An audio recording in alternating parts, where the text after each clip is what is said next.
Hello students, मैं दीपिका सरफराज पंडित जवाहरलाल नेहरू कला एवं विज्ञान स्नातकोत्तर महाविद्यालय बेमेतरा में अतिथि सहायक प्राध्यापक वाणिज्य विभाग में पदस्थ हूँ। आज का हमारा टॉपिक है गेट तथा विश्व व्यापार संगठन में अंतर।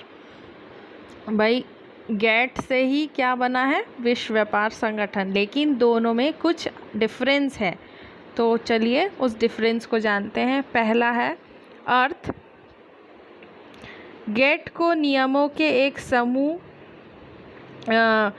बहुपक्षीय व्यापार समझौते के रूप में वर्णित किया जा सकता है, जो अंतर्राष्ट्रीय व्यापार को प्रोत्साहन करने और क्रॉस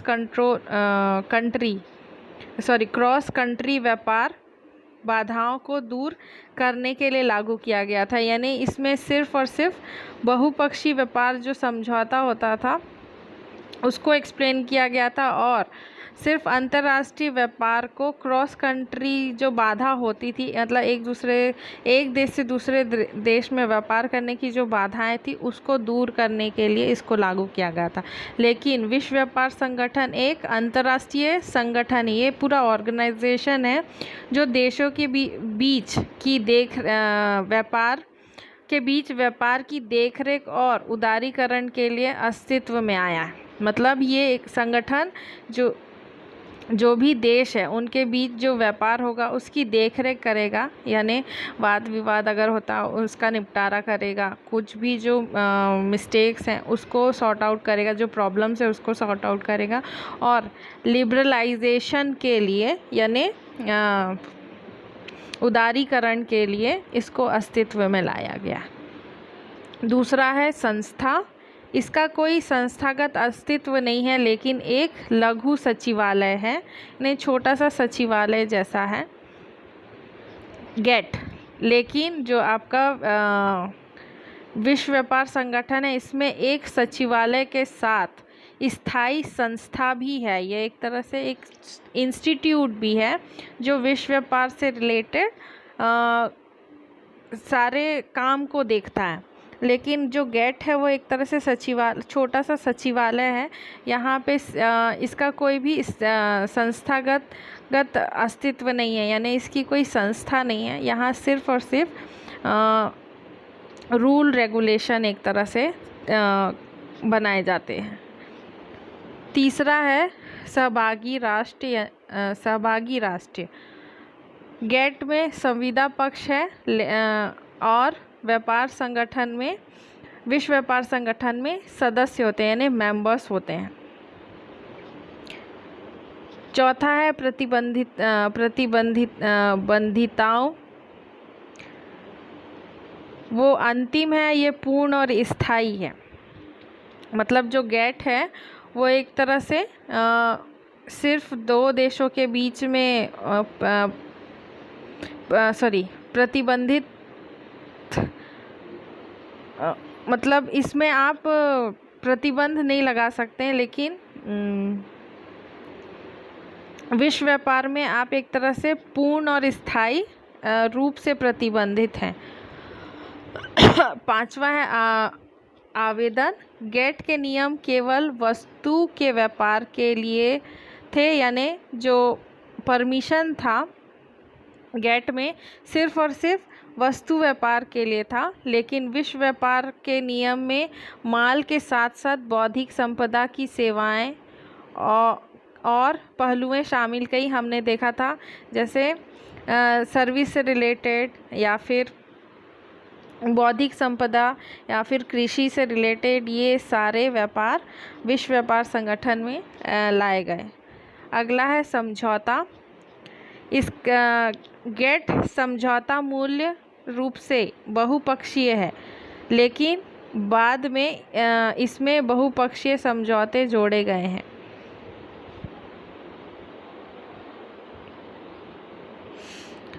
पहले मूल रूप से ये सिर्फ और सिर्फ बहुपक्षीय समझौते हैं, लेकिन विश्व व्यापार संगठन में जो इसके समझौते विशुद्ध रूप से बहुपक्षीय हैं। अगला है घरेलू विधान, यानी गेट में आप जारी रखने की अनुमति दी जाती है। जो भी आपका समझौता है, एग्रीमेंट है, वो आप कंटिन्यू रख सकते हो, लेकिन विश्व व्यापार संगठन में जारी रखने की अनुमति नहीं है। घरेलू विधान यानी डोमेस्टिक लॉ कह सकते हैं, इसमें आप फॉलो कर सकते हैं गेट में, लेकिन विश्व व्यापार में नहीं कर सकते हैं। 8वां है विवाद निपटाना प्रणाली।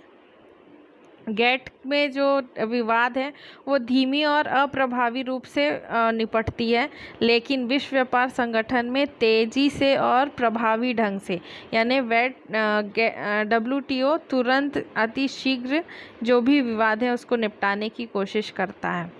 9वां है उद्देश्य। गेट का उद्देश्य सीमित है। इसका उद्देश्य विश्व में उपलब्ध संसाधनों का अनुकूलतम उपयोग करना होता है। जो भी आपके संसाधन हैं उसको उपयोग करना, लेकिन विश्व व्यापार का उद्देश्य व्यापक है। विश्व के साधनों का अनुकूलतम उपयोग सततीय दृष्टि से करना इसका प्रमुख उद्देश्य होता है। नेक्स्ट है कार्य क्षेत्र। गेट का कार्य क्षेत्र अंतर्राष्ट्रीय व्यापार में आने वाले व्यवधानों को हटाना था तथा प्रशुल्क कम करने की सिफारिश करना था। यानी जो अंतर्राष्ट्रीय व्यापार में जो भी बैरियर्स आते थे उसको हटाने का काम था, और जो आपका टैरिफ है उसको कम करने का।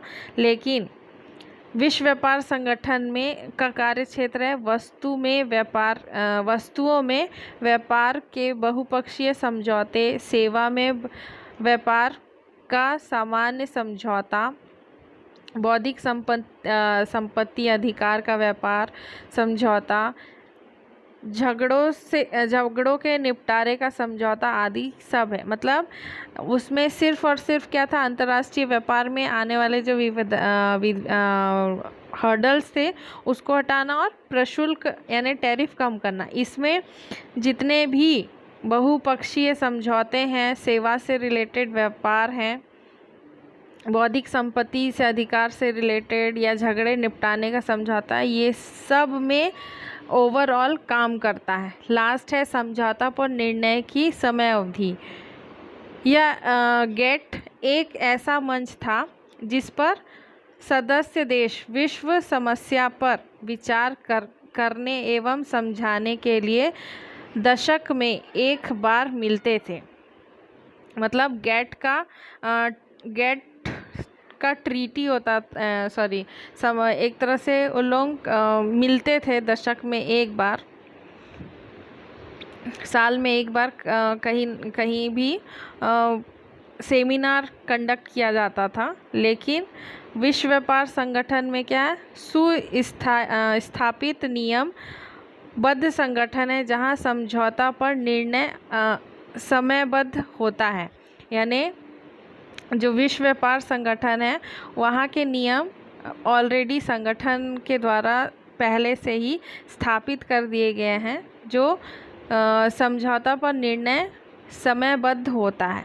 यानी जो भी समझौता है उसमें समयबद्ध तरीके से निर्णय लिया जाता है। Thank you. Be safe, be healthy.